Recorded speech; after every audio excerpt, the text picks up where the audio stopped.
Hi friends, welcome to my channel.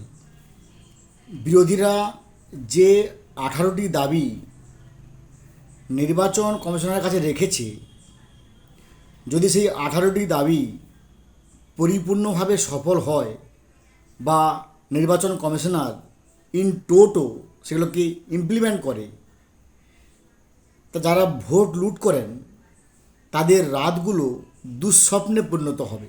হ্যাঁ, ঠিক শুনেছেন, যারা ভোট লুটেরা, যারা হচ্ছে পলিটিক্যাল হুলিগানস, যারা লুটেরাজ, তাদের রাতগুলো আজ থেকে দুঃস্বপ্নে পরিণত হবে। কেন? কি 18টি দাবি যার মধ্যে একবারে দুঃস্বপ্নের করাল তিমির লুকিয়ে আছে? আসুন, যে 18 দফা দাবি দেওয়া হয়েছে বিরোধীর পক্ষ থেকে, যাদের মধ্যে ছিলেন বিজেপিও ছিলেন। বিরোধী মানে আমি ওয়েস্ট বেঙ্গল কথা বলছি। ওয়েস্ট বেঙ্গলে যিনি আছেন শাসক, তাদের বিরুদ্ধে সবাই হচ্ছে বিরোধী পার্টি, যার সেই বিরোধী পার্টির পক্ষ থেকে মেনলি লেড বাই বিজেপি, যারা 18 দফা প্রজেক্ট দিয়েছে। 1 নম্বর, যে 1 থেকে 2 দফায় ভোট করতে হবে, কারণ বেশি দফা মানে বেশি চুরির সম্ভাবনা, এই যত কম হয় তত ভালো।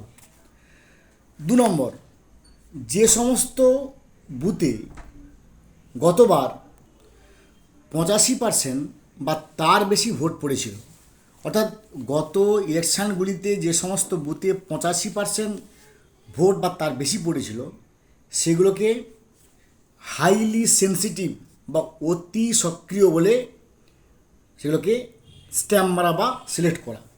3 নম্বর, আগেভাগেই কেন্দ্রীয় বাহিনী মোতায়েন, রাজ্য পুলিশের ভরসা না করে এলাকার সঙ্গে নিজেদের পরিচিত করা, যেটা বারবার প্রিজাইডিং অফিসার হিসেবে আমি অভিযোগ করে এসেছি।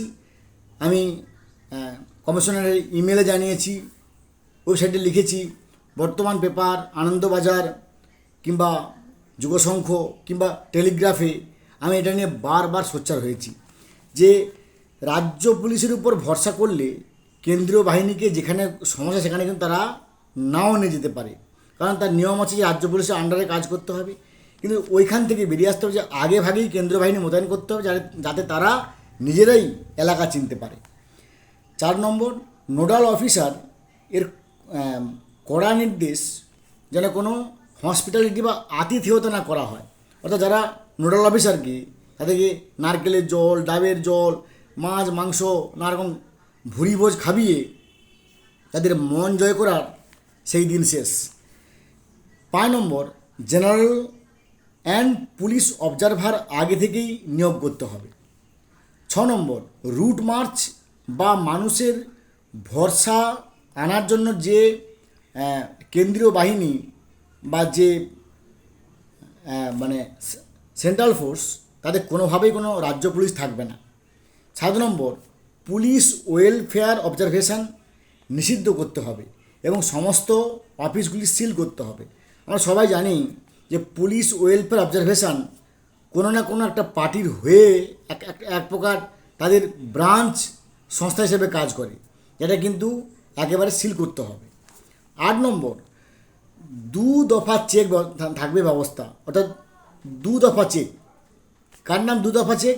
না, প্রথম ক্যাম্পাসে যখন ঢুকবে তখন সেন্ট্রাল পুলিশ একেবারে পুরোপুরি ইন টোটো চেক করবে, আবার যখন বুথের ভিতর ঢুকবে সেখানেও কিন্তু পোলিং পার্সোনাল বা সেন্ট্রাল পুলিশের আন্ডারে কেউ বা প্রিজাইডিং অফিসারের সিদ্ধান্ত মতো কেউ আবার চেক করবে। 9 নম্বর, পার্টির এজেন্টরা ভোট গ্রহণ রুমের বাইরে থাকবে। এটা নিয়ে আমি অনেক আগেবার বলেছি যে যিনি এজেন্ট, ধরুন এটা বিরোধী পার্টি এক্স আছে, শাসক দল আছে ওয়াই, কিন্তু দেখা যায় যে এক্স বিরোধী মানে অরিজিনাল যে বিরোধী পক্ষের এক্স তিনি নাই, দেখা যাবে এ বি সি বিভিন্ন পার্টির যারা এজেন্টই নয়, ভুয়ো এজেন্ট, তারা এসে বসে আছে। এই জন্য বলছে যে পার্টির এজেন্টরা ভোট গ্রহণ রুমের বাইরে, যে ভাই তোমরা যা হবে হোক বাইরে থাকো, তোমরা ভেতরে ঢুকে ফবাদ দালালি করবে, মাতব্বরি করবে, সেদিন শেষ। 10 নম্বর, প্রতিটি ভোট গ্রহণ কেন্দ্র কেন্দ্রীয় বাহিনী থাকবে, অর্থাৎ কিছু কেন্দ্র কিছু রাজ্য না, পুরোপুরি থাকবে কেন্দ্রীয় বাহিনীর আন্ডারে। আর রাজ্য পুলিশ বা ভলেন্টিয়ার কোনো রোল থাকবে না, এমনি লাইন, এমনকি লাইন মেনটেন্সেও, যেনারা লাইন মেনটেন্স করে সেখানেও থাকবে না কোনো রাজ্য পুলিশ, এবার টোটাল থাকবে মানে will be govern supervised by central forces. এরপর 11 নম্বর, ভোট কর্মী হিসেবে স্টেট এবং সেন্ট্রাল 50-50 নিতে হবে। শুধুমাত্র স্টেটকে নিলাম, স্টেটের মানে পোলিং পার্সোনাল নিলাম, তাদেরকে এসে রামবাবু ভয় দেখালেন, শ্যামবাবু ভয় দেখালেন, আকবর চাচা ভয় দেখালেন, কিংবা রহিম চাচা, রহিম আঙ্কেল, আকবর আঙ্কেল এসে ভয় দেখালেন, কিংবা রামদা শ্যামদা এসে ভয় দেখালেন যে আজকের ভোটটা মিটে যাওয়ার পরে কালকে তুমি আবার স্টেট গভর্নমেন্টের আন্ডারে আসবে, তখন তোমাকে দেখে নেব। তাই 50-50 থাকতে হবে। 12 নম্বর, চুক্তিভিত্তিক কোনো কর্মচারী হবে না, কন্ট্রাকচুয়াল কোনো এমপ্লয়ি গৃহীত হবে না। 13 নম্বর, প্রত্যেক বুথে ওয়েব ক্যাম রাখতে হবে, সমস্ত প্রার্থী এবং পার্টিগুলোকে লিঙ্ক দিতে হবে। 14 নম্বর, যদি কোনো কারণে ওয়েব ক্যাম অনেকক্ষণ বন্ধ থাকে তাহলে সেই সমস্ত বুথে পুনরায় রিপোর্ট করতে হবে।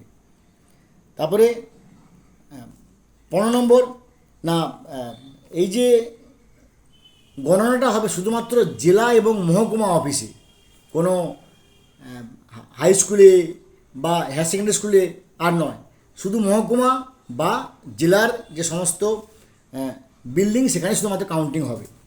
আর 17 নম্বর, কাউন্টিংয়ের সময়ও 50-50 থাকবে স্টেট এবং সেন্ট্রাল গভর্নমেন্ট। অর্থাৎ শুধুমাত্র স্টেট গভর্নমেন্ট এমপ্লয়ি, ওদেরকে হুমকি দেওয়া হলো যে ভাই তোকে দেখে নেবো কাউন্টিংয়ের পরের দিন, না, কাউন্টিংয়েও থাকবে স্টেট হাফ, সেন্ট্রাল হাফ।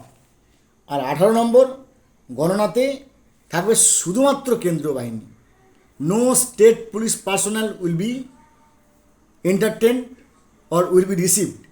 তো ফ্রেন্ডস, যেগুলো প্রিজাইডিং অফিসার হিসেবে আমি বারবার বা আমরা বারবার উপলব্ধি করেছি, অনুভব করেছি, যন্ত্রণার যতুগৃহে থেকে উপলব্ধি করেছি যে কী যন্ত্রণায় মরিচে পাথরে নিষ্ফল মাথাকুটে। নিশ্চয়ই আপনারা জানেন যে এর আগের আমি আমার পঞ্চায়েত ভোটের এক্সপিরিয়েন্স বলেছিলাম, এরকম 13 বার I am standing by 13 time presiding officer, এরকম 13 বার আমার ওই এক্সপিরিয়েন্স, কেউ আমার থেকে সিনিয়রও আছেন, কেউ আমার থেকে জুনিয়রও আছেন, সবারই মোটামুটি একই রকম এক্সপিরিয়েন্স, প্রায় একই রকম এক্সপিরিয়েন্স। তো তার ভিত্তিতে যে তথ্যগুলো এই যে 18 দফা যে দিয়েছে, সেই 18 দফা সবই আমাদের এক্সপিরিয়েন্সের ভিতরে। যদি এগুলো ইমপ্লিমেন্ট হয় বা বেশিরভাগ ইমপ্লিমেন্ট হয়, তাহলে ওই যে বললাম ভোট লুট করা রাতের দুঃস্বপ্নে পরিণত হবে, এবং যেটাই আমরা চাই, কারণ আমরা সবাই চাই ফ্রি অ্যান্ড ফেয়ার ইলেকশন। তো ভালো থাকুন, have a good day, thanks.